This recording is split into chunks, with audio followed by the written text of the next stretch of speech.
భారతదేశంలో మొత్తం 543 లోక్సభ ఎంపీలు ఉంటాయి.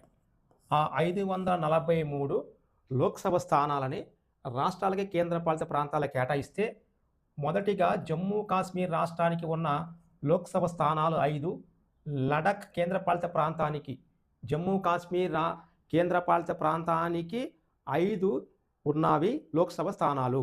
మొత్తం లోక్సభ స్థానాలను 543ని మనం భారతదేశంలో ఆయా కేంద్రపాలిత ప్రాంతాలకి, రాష్ట్రాలకు కేటాయిస్తే ఒకప్పుడు రాష్ట్రంగా ఉన్న జమ్మూ కాశ్మీర్ ఇప్పుడు ప్రజెంట్ పాలిత ప్రాంతంగా మారిపోయింది.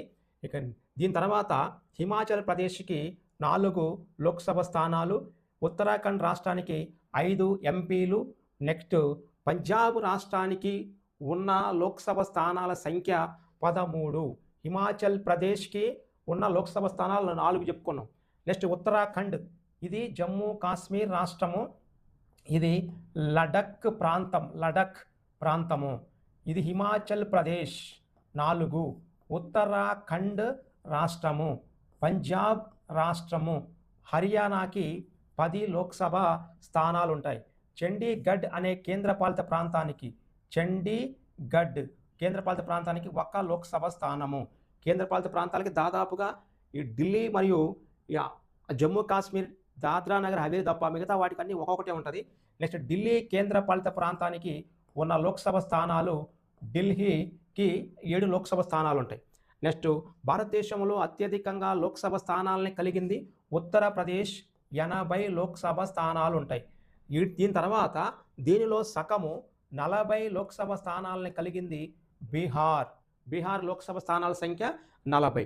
ఇక్కడ నుంచి బీహార్తో పాటుగా బీహార్ ఇక నెక్స్ట్ జార్ఖండ్ రాష్ట్రం దాని కిందనే ఉంటుంది. జార్ఖండ్ రాష్ట్రానికి ఒకప్పుడు బీహార్ నుంచి విడిపోయిన జార్ఖండ్కి 14 లోక్సభ స్థానాలు ఉంటాయి. సిక్కిం రాష్ట్రానికి, ఇది సిక్కిం రాష్ట్రము, దీనికి ఉన్న లోక్సభ స్థానాలు కేవలం 1 మాత్రమే ఉంటుంది. అరుణాచల్ ప్రదేశ్కి లోక్సభ స్థానాలు 1, 2.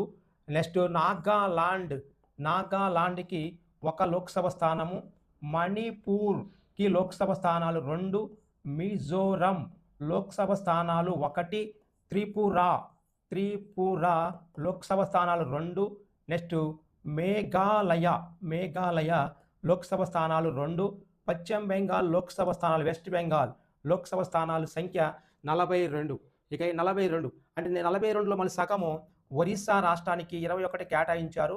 ఒడిస్సా, దీని పక్కనే ఉన్న ఛత్తీస్గఢ్ రాష్ట్రానికి ఉన్న లోక్సభ స్థానాలు 11.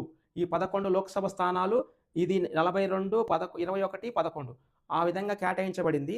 దీంతో పాటుగా మధ్యప్రదేశ్ రాష్ట్రానికి, ఎంపీ రాష్ట్రానికి 29 లోక్సభ స్థానాలు ఉంటాయి. అంటే భారతదేశంలో ఉన్న కేంద్రపాలిత ప్రాంతాలు మరియు రాష్ట్రాలకి మనము ఆ లోక్సభ స్థానాలని కేటాయింపులు చేస్తే మరి రాజస్థాన్ రాష్ట్రానికి ఉన్న లోక్సభ ఎంపీలు 25. ఆంధ్రప్రదేశ్కి సేమ్ ఉంటాయి. ఆంధ్రప్రదేశ్కి మరియు రాజస్థాన్కి సేమ్, రాజస్థాన్కి దీనికి 25 లోక్సభ స్థానాలు, దానికి 20 లోక్సభ స్థానాలు ఉంటాయి. రాజస్థాన్ కంటే 1 స్థానం ఎక్కువలోని గుజరాత్ రాష్ట్రం ఉంటుంది, గుజరాత్. ఇక నెక్స్ట్ భారతదేశంలో అత్యధికంగా లోక్సభ స్థానాలు కలిగింది ఉత్తరప్రదేశ్ అయితే, దాని తర్వాత స్థానము దాదాపుగా ఎక్కువ ఉన్నటువంటి వాటిలోని 48 స్థానాలు, 48 మహారాష్ట్ర, ఎంఆర్. దీనికి ఇటు గుజరాత్ రాష్ట్రానికి, మహారాష్ట్రకి దగ్గరగా ఉన్న దాద్రా నగర్ హవేలీ, డయ్యూ డామన్ అనే కేంద్రపాలిత ప్రాంతాలు 2 ఉంటే ఒకటే చేశారు దాన్ని వాటికి ఉన్నటువంటి లోక్సభ స్థానాలు 2 లోక్సభ స్థానాలు. నెక్స్ట్ లక్షద్వీప్ అనే లోక్సభ స్థానముకి ఉన్న ఒక్క స్థానం మాత్రమే ఉంటుంది. దీంతో పాటుగా తెలంగాణ లోక్సభ స్థానాలు 17, కర్ణాటకకి అంటే ఒకప్పుడు ఈ దక్షిణాది రాష్ట్రాలకి ఉన్న కేటాయింపులు రాబోయే రోజుల్లో తగ్గడానికి ఆస్కారం ఉంటుంది. నెక్స్ట్ కర్ణాటక రాష్ట్రానికి ఉన్న లోక్సభ స్థానాల సంఖ్య 28, ఇది కర్ణాటక. ఇది గోవా రాష్ట్రము, ఈ గోవాకి ఉన్న లోక్సభ స్థానాలు 2. లోక్సభ స్థానాల కేటాయింపులోని భారతదేశంలో ఏ విధంగా లోక్సభ స్థానాలు ఆ కేంద్రపాలిత ప్రాంతాలకి, రాష్ట్రాలకి కేటాయించబడింది అనేది మనం చూసుకుంటాం. నెక్స్ట్ తమిళనాడు రాష్ట్రానికి ఉన్న లోక్సభ స్థానాల సంఖ్య 39, తమిళనాడు 39. నెక్స్ట్ పక్కనే ఉన్న కేరళ రాష్ట్రానికి ఉన్న లోక్సభ స్థానాలు 20. నెక్స్ట్ పాండిచ్చేరి లేదా పుదుచ్చేరికి 1 లోక్సభ స్థానము, అండమాన్ నికోబార్ ఐలాండ్కి 1 లోక్సభ స్థానము.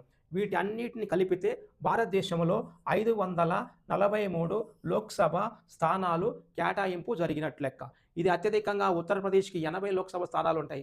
తర్వాత మహారాష్ట్రకు ఉన్నాయి. తర్వాత పశ్చిమ బెంగాల్కి 42, తర్వాత బీహార్కి 40 మరియు తమిళనాడుకి 39 ఉంటాయి. టాప్ 5లోని ఉత్తరప్రదేశ్కి ఎక్కువ సంఖ్యలో ఉంటాయి. తర్వాత మహారాష్ట్రకి, తర్వాత పశ్చిమ బెంగాల్, నెక్స్ట్ బీహార్, నెక్స్ట్ తమిళనాడు. వీటికి ఇది 80 ఉన్నాయి. ఇవి 48 ఉన్నాయి. పశ్చిమ బెంగాల్ 42, బీహార్ 40, ఒకటి తక్కువ 39. ఇవి టాప్ 5లో భారతదేశంలో ప్రస్తుతం ఉన్నటువంటి లోక్సభ స్థానాలు. భారతదేశంలో ఉన్న లోక్సభ స్థానాలని కేంద్రపాలిత ప్రాంతాలు రాష్ట్రాలకి కేటాయింపులు చేసినప్పుడు ఇలా ఉంటుంది మ్యాప్ పరంగా. వీటినే ఎగ్జామ్లోని అవరోహణ ఆరోహణ క్రమంలో అమర్చము అంటాడు. వీటిని మనం ఒకసారి 2-3 సార్లు వీడియోని మీరు చూస్తే ఈ లెక్క మొత్తం